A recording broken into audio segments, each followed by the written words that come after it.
Bonjour et bienvenue à B-Back Podcast, le podcast sur l'univers des concessionnaires automobiles. Mon nom est Pierre-Olivier, je suis cofondateur de Pixel Guru.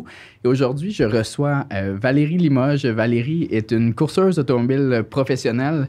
Donc, Valérie va venir nous parler aujourd'hui, en fait, de, premièrement, l'importance des commandites en course automobile. Et va venir nous parler aussi de son expérience vraiment dans le monde de la course automobile professionnelle. Donc, salut Valérie, comment ça va? Ça va super bien, toi? Yes, ça va super bien. Cheers, c'est pas de l'eau? Non, effectivement. Ça Valérie, ressemble, mais c'est pas ça. Ouais. Est-ce que tu peux prendre 5 minutes juste nous expliquer un peu ton parcours professionnel / je sais que tu as travaillé aussi dans le monde automobile et tu courses professionnellement. Est-ce que tu peux juste prendre un petit 5 minutes et nous faire un petit wrap-up? Oui, c'est sûr que c'est ça. Ça a commencé quand même assez tôt pour moi, là. J'avais 12 ans quand j'ai commencé à faire de la course de karting. Et puis, c'est vite devenu une passion. Mon père m'a embarqué là-dedans quand même assez jeune. Et puis, j'ai fait beaucoup de courses en karting, même professionnelles en Europe, aux États-Unis. Puis après ça, ben là, ça a été l'automobile, tout simplement. Et puis, ça fait maintenant plus que 25 ans là, que je suis là-dedans. Puis j'ai même aussi travaillé pour des concessionnaires automobiles. Donc, je gagne pas mal ma vie là, juste avec les autos en ce moment. Oui, exactement. Puis, petite question vraiment random là, avant qu'on rentre plus loin. Est-ce que c'est possible de gagner sa vie en karting? Bien, en Europe, oui. Aux États-Unis, quelques personnes, mais c'est surtout quand ils vont chercher des commanditaires, des trucs comme ça. Mais c'est sûr qu'en karting, il y a une moins grosse visibilité qu'en automobile.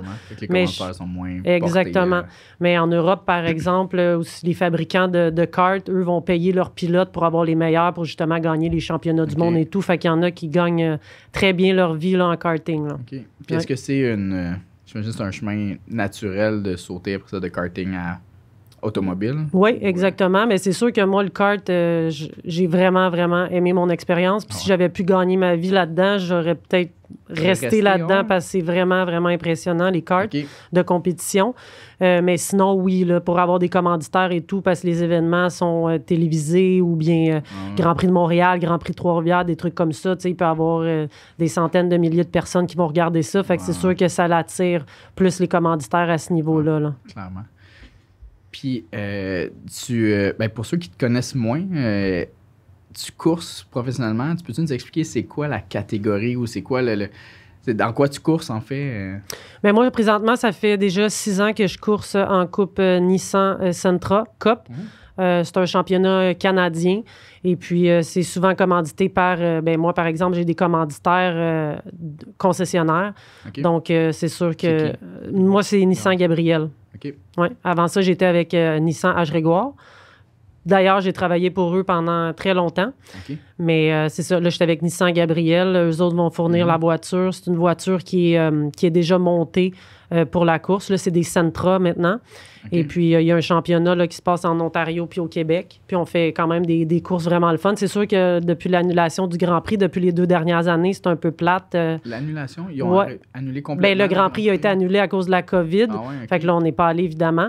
Mais on espère que l'année prochaine, là, ça va avoir lieu parce que c'est sûr que dans ce temps-là, la commandite peut augmenter aussi parce que la visibilité est plus grosse. Mais on a quand même eu le Grand Prix de Trois-Rivières cette année, qui a été un gros succès là, quand même dans les villes de Trois-Rivières depuis 55 ans, je pense, de Grand Prix qui se donne. Puis je l'ai fait à peu près 7-8 fois, peut-être, le Grand Prix de Trois-Rivières. Puis ça reste quand même un de mes événements vraiment favoris parce que c'est dans la ville, les gens sont à proximité, puis l'engouement est vraiment là. Là. À Trois-Rivières, des fois, il n'y a pas grand-chose qui se passe, mais quand le Grand Prix arrive, le week-end du Grand Prix, faut que tu arrives très reposé parce que tu sois spectateur, tu peux très bien t'amuser dans la ville, mais sinon, à la piste, là, c'est pas mal le fun. C'est un peu comme Saint-Tite, le festival de Saint-Tite. Exact, c'est un bon exemple. C'est l'exemple est là. Ouais, c'est exact. l'événement où le monde l'échappe. Exact, il vire sur le top. Puis comment ça fonctionne, justement, dans la catégorie que t'es où... en fait, je connais juste pas ça du tout. Là, comment un Grand Prix... Tu parles du Grand Prix de Trois-Rivières, mais... J'imagine qu'il y en a d'autres, là, si tu dis que... Oui, bien, c'est ça. Il y a aussi quand même on va à Mosport, près de Toronto, qui est quand même un gros événement. Il y a d'autres catégories là, avec nous. Il y a le NASCAR des États-Unis qui viennent aussi. Et puis, il y a d'autres catégories là, parce que pendant un week-end, il y a à peu près 5-6 catégories qui vont rouler sur la piste. Donc, nous, on en fait partie. Puis ça, c'est un gros événement. C'est vraiment le fun, Mosport, parce que c'est un gros site. Et puis, il y a beaucoup de camping. Donc, les gens viennent en motorhome avec des roulottes. Puis c'est comme tout dans les montagnes aussi. Fait que tu peux voir la piste de haut, puis les gens stationnent là, puis il y a des feux d'artifice le soir, il y a des bandes de musique. C'est sûr qu'avec le COVID, ils ont coupé pas mal d'activités depuis les dernières années, mais quand même, là, c'est vraiment un événement qui est super le fun puis qui est gros là, en Ontario. Là. Ouais. Puis il y en a combien de Grands Prix, mettons, en temps normal, mettons? Là, ben nous, c'est sur 6 week-ends de course, mais il y a 2 courses par week-end. Une le samedi, une le dimanche. OK, puis c'est pas qualif, puis... Oui, il y a des qualifications. Oui, mais je veux dire, il y a 2 courses par week-end, c'est 2 courses, 2 vraies courses. C'est pas une qualif puis une course. Non, c'est dans le fond, il y a des essais d'habitude le jeudi. Après ça, vendredi, il y a un essai ou 2 le matin. Puis après ça, l'après-midi, c'est la qualif pour le samedi. Puis après ça, le samedi après-midi, il y a la course. Le dimanche matin, il va y avoir une autre qualif pour la course du dimanche. OK. Fait que dans le dimanche, vous qualifiez la même journée. Oui, exactement. Ouais. Fait que ça fait...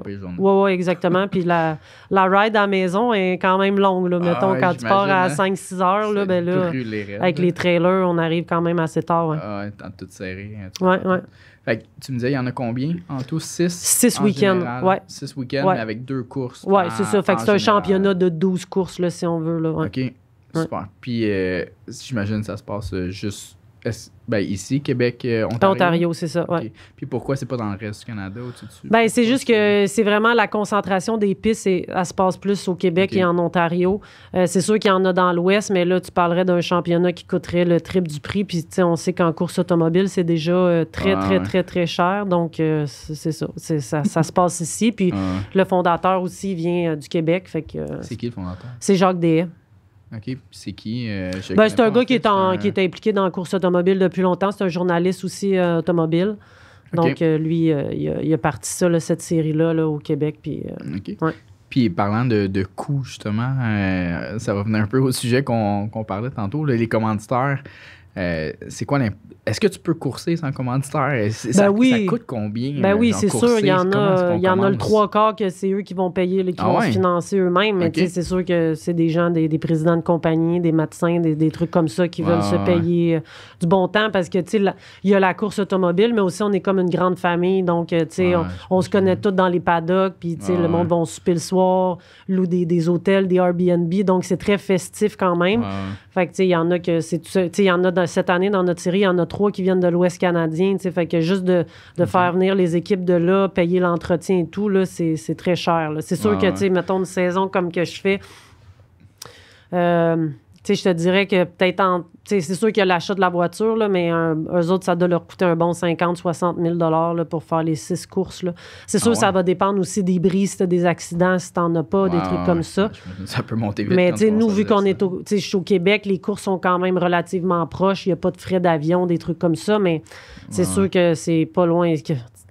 Il y a certaines façons de faire des courses. Veux-tu gagner les courses ou tu veux participer à la course? Mais qui va pour participer? Ben, il y en a plein. Il y en a qui n'ont pas le budget. Mettons que, tu sais, nous, on a le droit à 4 pneus par week-end, mais un set de pneus, c'est 2500 $ environ par set de pneus.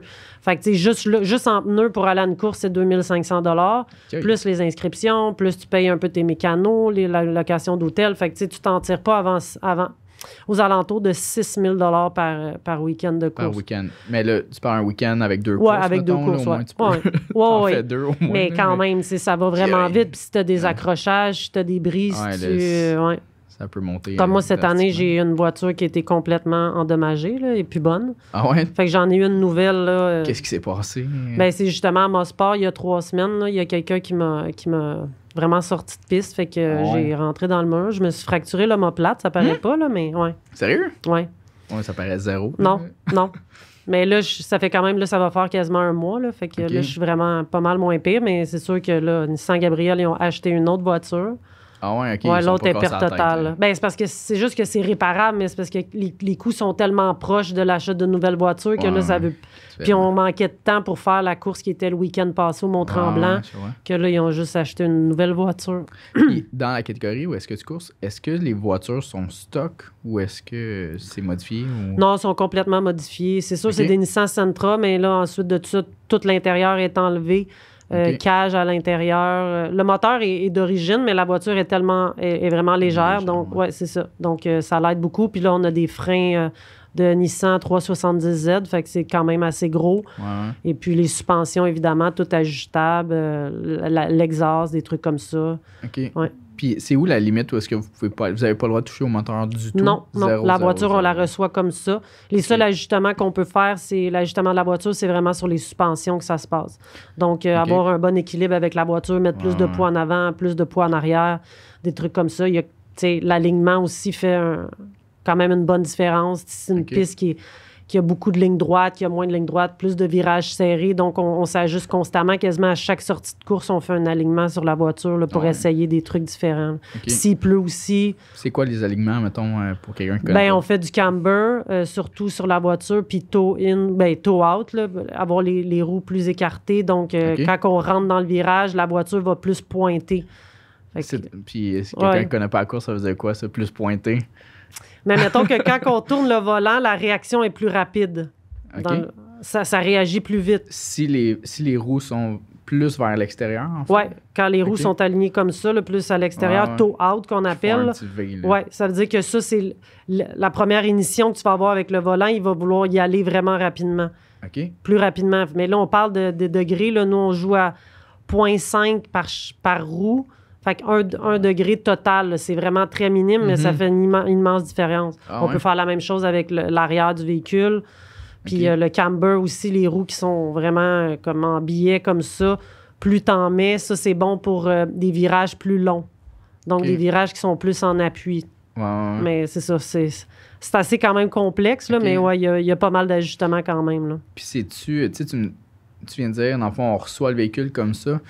Vous recevez le véhicule de Nissan Canada ou c'est vous recevez un véhicule puis vous le montez aux exigences de la course? Non, en fait, c'est que on achète un véhicule neuf et puis c'est envoyé à une équipe de course qui s'appelle Mia Motorsport. Ils sont à Saint-Eustache puis c'est eux qui ont le mandat de les modifier pour Nissan. Donc, c'est juste, c'est une équipe de course, dans le fond, qui font des courses au Canada, aux États-Unis, mais ils ont toute la shop, le garage équipé pour faire ça. Donc, ils font les cages, ils font tout. Donc, quand on reçoit, on paye un montant à eux. Puis là, quand on reçoit l'auto, elle est prête à aller. Là. OK. Ouais. Puis vous, est-ce que vous avez le droit de repasser par-dessus après, justement, pour faire les ajustements que tu parles? Les alignements, oui, ça se passe tout à la piste. Là. La voiture est livrée standard au spec de la série, si on veut. Mais sinon, après ça, là, c'est nous qui jouons avec nos ajustements. T'sais, ça se peut qu'un pilote, justement, ait mieux avoir plus de camber, plus de taux. Ça dépend. Là, c'est vraiment avec le pilotage là, que c'est tout ajusté. Là. C'est très custom là, à ce que t'aimes, puis à la piste et tout ça. Puis toi, tu roules comment? Ou t'as-tu le droit de dire ta recette? Ou? Non, même si je disais les chiffres, ça n'alignera pas grand monde, mais c'est quand même assez... J'aime ça quand c'est quand même assez agressif. Là. Puis j'aime aussi, vu que c'est une traction, un véhicule à traction, on veut vraiment que ça soit comme un trailer, si on veut. Là. Donc, l'arrière est très lousse. Puis pourquoi tu voudrais plus ça? C'est parce que sinon, parce que nos courses durent environ, ils durent 40 minutes. Donc, quand on commence la course, les pneus sont plus froids. Plus qu'on avance dans la course, plus les pneus sont chauds. Donc, on veut que l'arrière, quand les pneus sont chauds, ça mord beaucoup, mais on veut que l'arrière soit lousse, puis on contrôle avec l'accélérateur pour justement pas déraper. Là, OK. Mais pourquoi que tu veux pas en réalité que tous les pneus soient... soit le plus collé à terre? Pourquoi tu voudrais que l'arrière soit vraiment plus lousse? C'est plus rapide sur une traction. Ouais. Puis qu'est-ce qui fait que c'est plus rapide? Je comprends. Pas que je comprends pas, là, mais... c'est sûr que aussi c'est la façon... plus? Non, mais il faut vraiment que tu sois toujours à la limite. Mais c'est vraiment le balance de la voiture sur une traction, c'est ce que tu veux. Là. Mais en tout cas, moi, pour mon style de pilotage, c'est comme ça que ça fonctionne. Ouais, exactement. Puis quelqu'un qui est moins expérimenté que toi, non, c'est ça, il ne roulera pas comme ça. Parce que c'est plus touché un peu à conduire, mais c'est ça. Oui, c'est ça. Comme je donne beaucoup de cours aussi, puis je coach des gens en course automobile, mais c'est sûr que je ne dirais pas de faire la même chose que moi au début. Il peut venir à ça, mais comme on va commencer dans un setup qui est un peu plus safe, mettons, le plus sécuritaire. Parce que par expérience, j'ai fait tu m'avais fait faire un tour de F-Type une fois. Puis c'est impressionnant. Là. Quand tu penses que tu sais chauffer, là, tu te rends compte. Tu réalises qu'il y a un gap entre un professionnel puis petit Joe qui est sûr qu'il chauffe vraiment bien son Civic. L'expérience, c'est juste ça. Exactement. Il y a un gap immense. Effectivement, c'est une des rares fois que j'ai eu... pas peur, mais pas peur parce que tu es en confiance avec le pilote, parce que je te connaissais quand même. Ça fait un bon bout, là. Mais tu sais, comme, tu peux aller vraiment plus loin que ce que tu penses exactement. Que tu peux Puis en aller, plus, quand on fait, exemple, quand on s'était vu la dernière fois là, pour Jaguar, justement, mais tu sais, il faut quand même se garder une marge de manœuvre. Là, on n'était pas à 110 là, clairement, genre un 80. Là, peut-être toi, je t'ai donné 85, là, mais tu sais, comme, faut quand même qu'on garde ça safe parce que, je veux dire, il faut que ça soit sécuritaire. Puis c'était pas une piste de course, c'était des cônes. Exactement, dans un stationnement du Carrefour Laval. Ouais. Exact, fait que clairement, tu peux pas donner 100%. Là. Ouais. Puis, est-ce que tu peux me raconter un peu, ça a été quoi ton parcours? Parce que je pense qu'il n'y en a pas tant des femmes en course automobile. Là. Il n'en existe pas, du moins professionnel. J'en connais aucune autre, là, en fait. Oui, non, c'est ça. C'est sûr qu'on n'est vraiment pas beaucoup. Il y en a quand même aux États-Unis et en Europe, mais au Québec, au Canada, il y en a. C'est sûr qu'on est en minorité. Hein, c'est comme moi, dans la catégorie que je suis la seule de filles. Des fois, il y en a une, des fois, il y en a deux, mais des fois, ils font pas toutes les courses, ils font plus pour le plaisir ou ils commencent. Fait que, c'est sûr que des fois, les résultats sont pas là, mais il y en a quand même déjà eu des bonnes, là, ça, c'est sûr et certain, mais on aimerait qu'il y ait plus de filles. Mais Puis qu'est-ce qui fait, selon toi, que ça... Ils décrochent. Il y en a quand même beaucoup en karting, mais on dirait que rendu à un certain âge, peut-être, il y en a qui poursuivent l'école, puis là, ils se disent, là, ça coûte cher, puis là, ils n'ont pas de commanditaire, parce que, je veux dire, sans commanditaire... C'est la même réalité pour un gars aussi, tu sais. Oui, c'est la même réalité, mais moi, de mon côté, j'ai quand même assez chanceuse parce que j'ai quand même des bons résultats.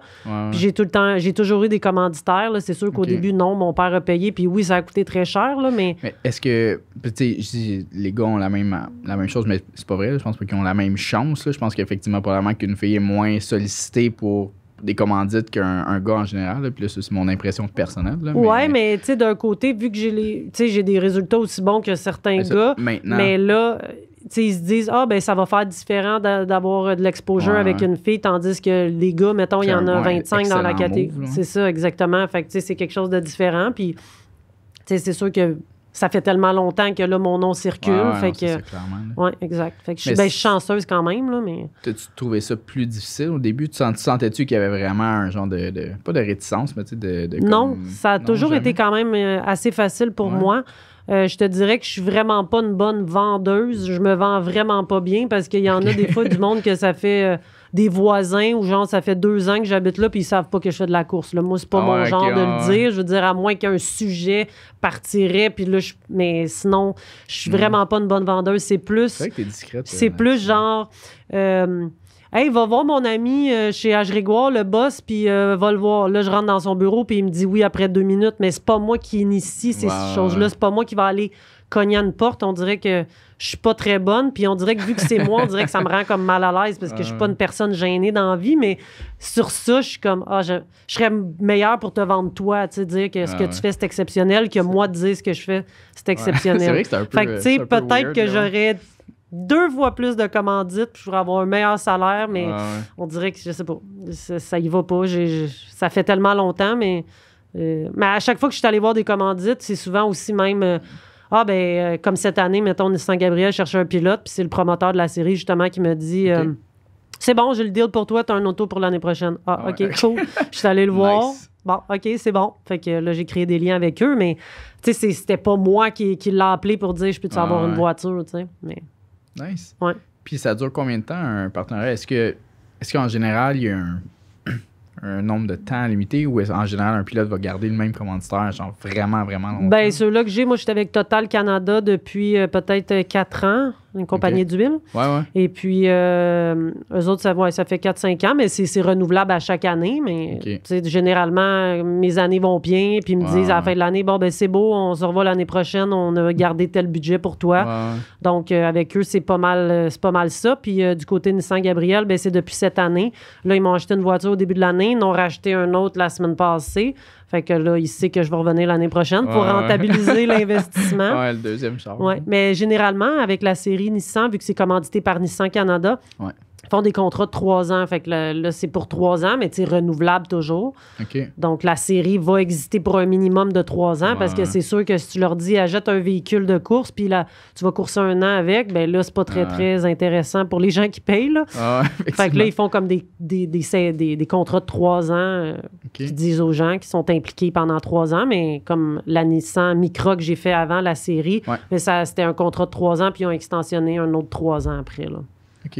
Ouais. Puis est-ce que... là, si tu veux pas répondre, pas obligé de répondre, là, je pose des questions qui me passent par la tête, là, mais est-ce qu'une commandite, mettons, dans ton cas à toi, est-ce que c'est géré dans le sens que tu... Parce que j'imagine que tu as des gens qui travaillent avec toi, là, est-ce que tu gères comme une entreprise, la commandite va à toi personnellement ou va à une entreprise, puis l'entreprise te verse un salaire dernièrement, c'est depuis 3 ans, je pense, c'est vraiment moi qui reçois la commandite, puis après ça, j'engage les gens, que mes mécaniciens, ben c'est juste en fond mes 2 mécaniciens. Oui, exactement. Mais avant, c'était vraiment... je faisais affaire avec... Là, maintenant, on fait nos choses plus avec ma petite équipe. Avant, Total payait une équipe, puis eux autres ramassaient la facture, parce que c'était juste eux autres qui payaient. Ouais. Fait que c'est un peu différent, mais ça se fait des 2 façons, oui, exactement. Lequel t'aimes-tu mieux comme le faire toi-même? Ben, c'est quand même le fun géré, parce que des fois, il peut t'en rester un peu plus, mais sauf que quand t'arrives juste, ben là, c'est moins le fun, tu sais. Ouais, c'est ça. Quand tu as besoin d'un deuxième des fois, il y a toujours mettons. Ben là, ça, c'est quand même le commanditaire qui l'a payé au complet. C'est une Nissan Gabriel, mais tu sais, c'est sûr que c'est ça. Ça dépend des années. Des fois, il en reste, des fois, il en reste pas. Puis, tu m'as déjà dit un moment donné, je pense, puis là, dis-moi si je me trompe, là, mais tu as déjà coursé aux États-Unis avec la première Mustang, tout en fibre de verre ou en fibre de carbone, oui. J'avais un contrat de. Ben, en fait, ça a commencé, je coursais au Grand Prix de Trois-Rivières. Et puis, il y avait une série américaine qui était là durant le week-end. Puis, un des propriétaires qui m'avait vu que lui avait l'équipe Ford aux États-Unis. Et puis, là, il m'avait dit, il dit, ça serait... Ben, en fait, il ne m'a pas parlé du tout de ce week-end-là. Je ne savais même pas c'était qui à ce moment-là. Puis, une semaine peut-être après le Grand Prix, je travaillais justement chez H. Grégoire à ce moment-là. Puis, il m'envoie un email, puis il me dit, on va faire un shootout qu'on appelle. Donc, on va inviter des pilotes aux États-Unis, tester la nouvelle Mustang. Et puis, on va en choisir un pour avoir un contrat de 3 ans avec nous aux États-Unis. Fait que là, parfait. Mais moi, j'avais jamais conduit un véhicule à propulsion à part dans la rue. J'avais toujours conduit des tractions. Donc là, j'étais pas... tu sais, c'est quand même un très gros step. C'est différent. Oui, exactement. Quand même reconnu pour la perte de véhicule contrôle. de 600 forces, boîte de vitesse séquentielle, tout un bolide. En fibre de carbone, en plus. Oui, exactement. Fait que là, c'est un demi-million juste la voiture. Fait que là, tu veux pas la scraper non plus au premier tour parce que tu serais pas bien content. Puis en plus, c'était la seule qui avait fait. C'était vraiment comme un prototype un peu. Fait que là, ils m'ont invité... C'était à Savannah, en Georgie. J'avais conduit là avec mon père, puis j'arrivais là, puis je parlais même pas anglais. Là. J'avais mon anglais du secondaire 5, là, tu sais, j'avais 20 ans à peu près. OK, c'est jeune. Oui, j'avais 20 ans. Là, je me suis présentée là. Puis finalement, il y avait 3 pilotes, un portoricain, un américain, puis il y avait moi. Fait que là, j'ai embarqué. Puis après, je pense que c'était 2 jours d'essai. Puis finalement, il m'a dit « OK, on va te recontacter. » Mais moi, mon anglais, c'était très, très limité. J'avais même emmené quelqu'un avec moi là, qui parlait anglais pour être sûr que je comprenais, mais c'était quand même assez limité. Puis là, finalement, c'est moi qui avais eu le contrat là, pour aller courser aux États-Unis. Fait que j'ai participé j'ai participé aux 24 heures de Daytona, là, qui est une super grosse course là, aux États-Unis. Puis j'ai habité là aussi pendant 3 ans. Fait que là, mon anglais est devenu bon. Enfin. Fait que ça m'aide beaucoup aussi dans le travail de tous les jours, là, c'est sûr. Tu as fait 3 ans là-bas? Oui, à Daytona? L'équipe était à 15 minutes de Daytona. Puis moi, j'avais un condo là-bas, Puis le contrat que tu avais, c'était quoi, en fait? J'étais payé pour courser, tout simplement. Je faisais le championnat Grande Dame qui appelle... ça a changé de nom. Mais c'était quoi? La Mustang, c'était-tu ton char de course? Oui, c'était un char de course. C'était pas mal tous des manufacturiers, mais qui avaient leur véhicule avec leur pilote professionnel. C'est des courses d'endurance. On était 2 dans la voiture. Oui, on était 2 pilotes. Oui, on alternait. Fait que c'était des courses de... Tu sais, en général, il y a le 24 heures de Daytona qui était la première course de l'année, mais après ça, c'était des courses de 2h30. C'est-tu 24 heures de course? Oui. 24 heures? Oui, mais ça, on avait le droit à 4 pilotes, par exemple. Oui. Fait que c'était des pilotes invités qui venaient. Puis... Mais quand même, ça te donne quoi? C'était des stints à peu près de me semble de mémoire, là, tu faisais pas plus qu'1 heure et demie là, avec la tank d'essence, donc tu faisais un changement de pilote en même temps, changer les pneus. Okay. Puis... 1 heure et demie à virer, que ça commence à être long. Là. Oui, puis quand tu sais que tu recommences dans 4 on avait des motorisés sur place. C'est un championnat avec gros budget. Là. On parle de 2,5 millions par année, là, faire ces courses-là. Là. Fait que, juste la course de 24 heures, je pense que ça coûtait 75 000 $ de pneus. Wow! Ouais, les Américains n'ont aucun heures. rapport. Ouais, puis je parle de ça, c'était en 2007 là, que j'ai fait cette course-là. Là. Aujourd'hui, c'est encore... Ben oui, exactement. Fait que c'était une super de belle expérience que j'ai pu vivre là-bas. Ouais. Puis ils te fournissaient genre la place pour loger. L'auto, Ça, c'est une expérience C'était le fun, le spring break à Daytona. Ça doit être incroyable. Vous étiez combien à courser, mettons, dans on était beaucoup, je te dirais peut-être une quarantaine. Dans la même catégorie? Dans la même catégorie? C'est une catégorie? En fait, il y avait 2 catégories, là, mais nous autres, on était peut-être une quarantaine, puis l'autre catégorie était à peu près une vingtaine, je te dirais. Ça, c'est dans la même lignée que justement le NASCAR qui est c'est une série qui est j'oublie le nom en français, là, qui est une propriété de NASCAR. OK, fait que c'est comme une autre branche du NASCAR. Oui, exactement. Puis après le 3 ans, tu es revenu ici? Oui, c'est ça. En fait, c'est que j'ai eu un super bon timing pour intégrer cette catégorie-là. Mais malheureusement, la récession en 2007-2008 a fait que l'économie... fait qu'ils ont tout arrêté. Donc, je suis revenu ici. J'ai pas coursé pendant quelques années. Puis après ça, je suis allée dans la série. J'ai fait des courses ici et là, mais pas de championnat, puis c'était pas rien de très sérieux. C'est quoi des courses ici et là? C'est quoi la différence entre un championnat? Il y a d'autres choses qui existent? Il y a d'autres courses qui existent? C'est sûr que, supposons, la série que je fais maintenant, je disais que c'était 6 week-ends. Il y en a qui en font juste 2, il y en a qui en font 3, il y en a qui en font 1. Il y en a beaucoup qui font juste le Grand Prix de Trois-Rivières parce qu'ils sont capables de se trouver des commandites pour ça. Ils vont louer une voiture d'une équipe, puis ils vont se payer un week-end de course là, à ce moment-là, mais... Moi, ce que je faisais entre les deux, c'était pas grand-chose. Là. J'ai testé un petit peu, mais c'était pas... J'ai pas fait vraiment rien de compétitif. Puis là, après ça, la série Nissan est arrivée au Canada. Donc là, j'ai été impliqué là-dedans avec H. Grégoire au début. Ils ont acheté une voiture, puis je pouvais aller aux courses encore. Puis là, c'est la 7e année là, que je le fais. Là. Tu veux-tu continuer? Jusqu'à temps que les commandites le permettent, ça, c'est sûr, parce que... Même si maintenant on parle d'un budget de 50 000 par été, je veux dire, c'est quand même, il faut que tu fasses des sous pour dire. Il y en a qui disent je me suis inscrit dans un club de golf, ça a coûté 10 000. Mais là, moi, ça en coûte 50. Là, c'est pas. C'est beaucoup de préparation aussi. Là, je veux dire, si tu le fais pour gagner, c'est très différent que si tu le fais pour t'amuser. Parce qu'il y en a qui le font pour s'amuser parce qu'ils savent qu'ils n'ont pas l'expérience. Puis. Ils n'ont peut-être pas des fois le talent pour gagner des courses, mais ils sont là pareil parce que c'est le fun. C'est comme quand tu joues au golf. Peu importe, je donne cet exemple-là, mais ça veut pas dire, tu le fais peut-être, tu sais, tu t'en vas avec des amis, puis tu vas peut-être être le moins bon, mais tu as eu du plaisir quand même, là, tu sais. C'est exactement ce qui s'est passé hier. J'étais allé jouer au Royal Montréal Club, qui est comme, la PGA s'en va jouer là en 2024. Là, c'est comme un terrain incroyable, genre out of this world. Là. Mais je suis pourri, pourri. J'allais jouer avec 3 amis. C'est terrible, là, tu sais, c'est humiliant à jouer aussi mauvais sur un si bon terrain. Mais c'est ça. Je comprends le principe qu'il y a du monde, mais tu sais, je pourrais pas me permettre d'aller jouer là tout le temps. C'est impossible juste parce que c'est une invitation puis un événement spécial auquel j'ai été invité. Mais sinon, tu sais, je paierais pas 25 000 pour aller jouer de façon médiocre sur un terrain incroyable. 25 000 de cours avant pour... exact. Mais ce que je comprends, c'est que dans la course, il y a quand même des fois des gens, peut-être pas à ce niveau-là, mais il y a des gens qui sont pas nécessairement aussi bons qu'ils devraient. C'est pas qu'ils le font beaucoup plus par plaisir puis parce qu'ils ont les moyens de le faire. Oui, parce qu'en course automobile, les licences, il faut que tu les atteignes, mais... C'est quand même pas si compliqué. Ouais, c'est quand même assez atteignable, mais je veux dire, quand il y en a qui sont multimillionnaires puis ils font ça pour le plaisir, puis pour eux, mettre 50 000 dans une saison, ils viennent de l'Ouest canadien, ça leur dérange pas bien, ça leur fait des petits voyages, puis c'est ça, c'est leur budget voyage de l'année. Ça dépend, là, il y a vraiment...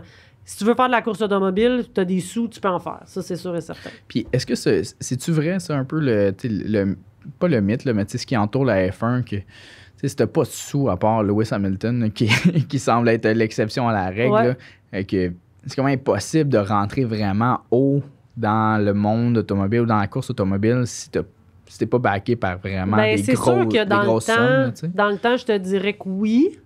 Ben, tu sais, c'est sûr que Lewis Hamilton, c'est comme une exception, il est super bon, mais il y en a eu d'autres, des bons aussi, qui ont fait de la Formule 1 sans apporter de l'argent.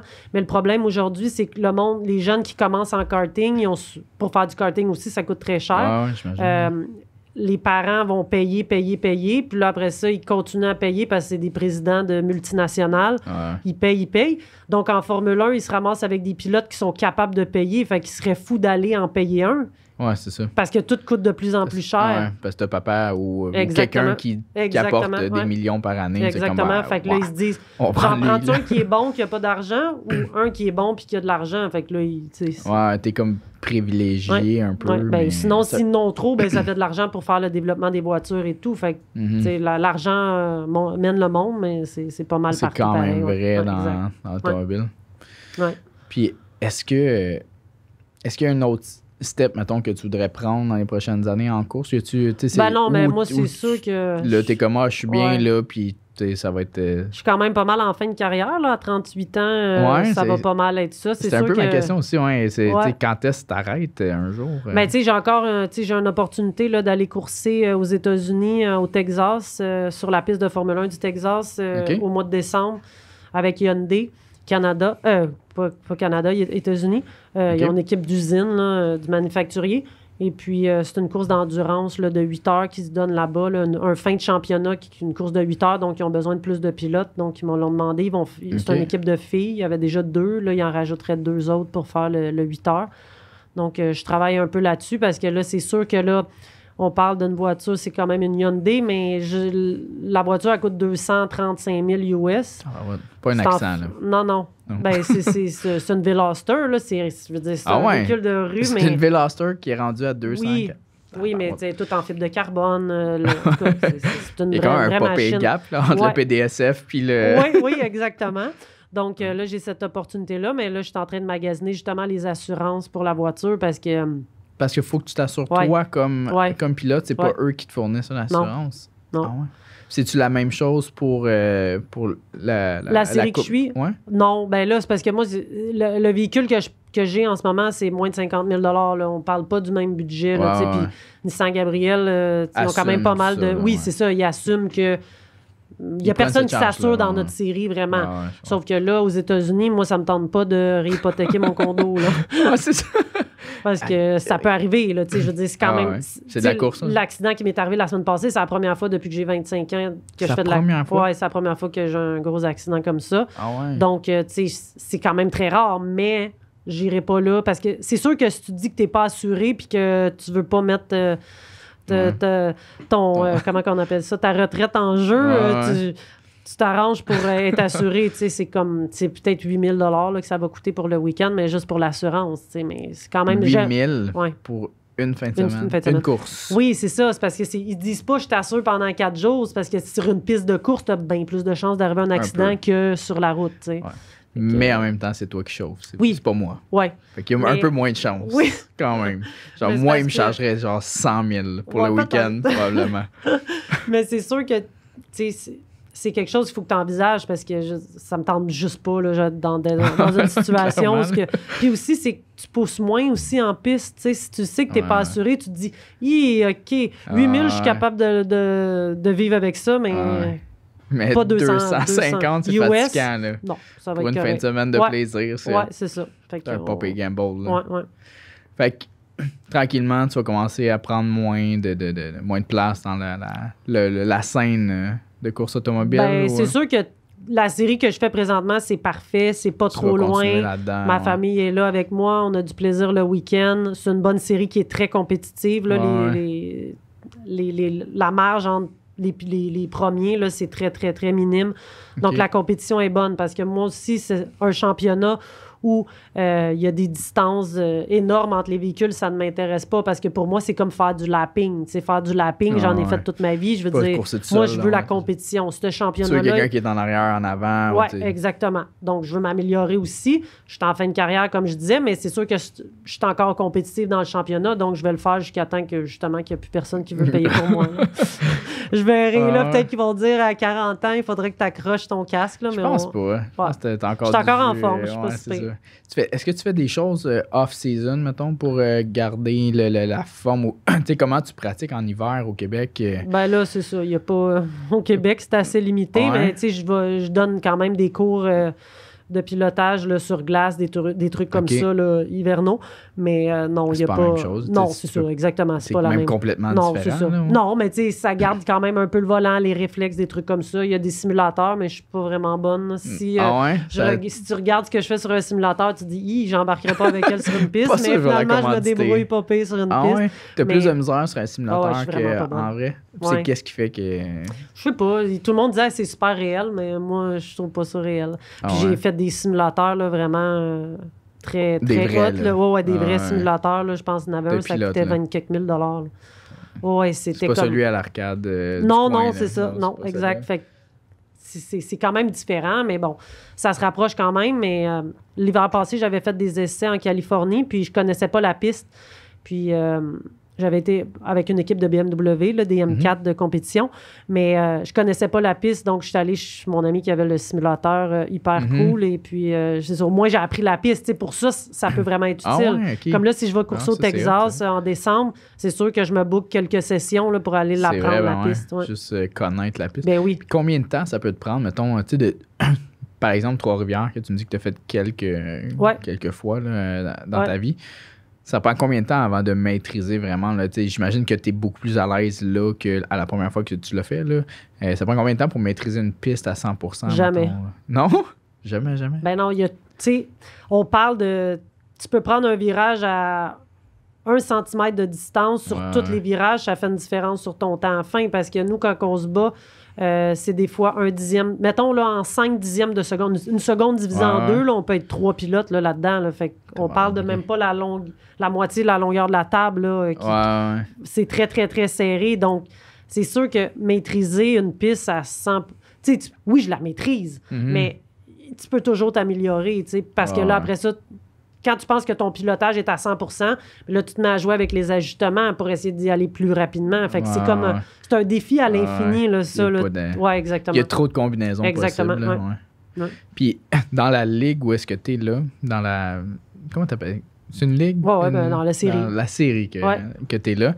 Vous êtes combien de courseurs que tu dirais, mettons, t'es pas agressif, mais compétitif, mettons? Là? Je te dirais 7. 7 que tu bats pas mal avec eux autres à chaque fois. 8, 7, 8. Là. Ouais, c'est très, très, très serré. Là. T'as-tu un ennemi, genre, sacré comme Verstappen puis Hamilton, ou t'as-tu une personne à qui tu te bats, genre, souvent?